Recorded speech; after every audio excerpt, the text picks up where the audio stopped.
Welcome to Guide Guru. We hope this video helps. You start by ensuring you have administrator access because changing the system date can affect certificates and scheduled tasks. Once done, save any open files and close time-sensitive apps. Open settings from the Start menu or use Control Panel if you prefer, then go directly to date and time.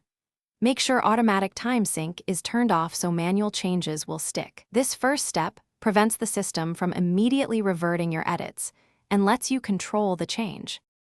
You now make the detailed edits. Turn off automatic time synchronization so you can set the fields manually. Click the date to open the calendar picker and change day, month, and year, then click time to fine-tune hours and minutes. Make sure the time zone matches the new date context, and check daylight saving options if applicable because they can offset your changes.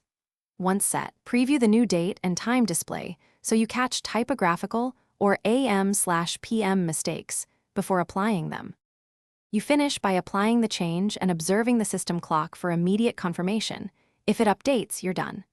Restart any apps that rely on timestamps like loggers or schedulers so they read the new system time. If the date reverts or synchronization resumes, make sure the Windows Time service is stopped or disabled and check network time protocol settings. Sometimes domain policies force sync. If problems persist, reconnect with an admin account or restore the previous configuration to avoid service disruption. Thanks for watching. Consider subscribing if we helped you today.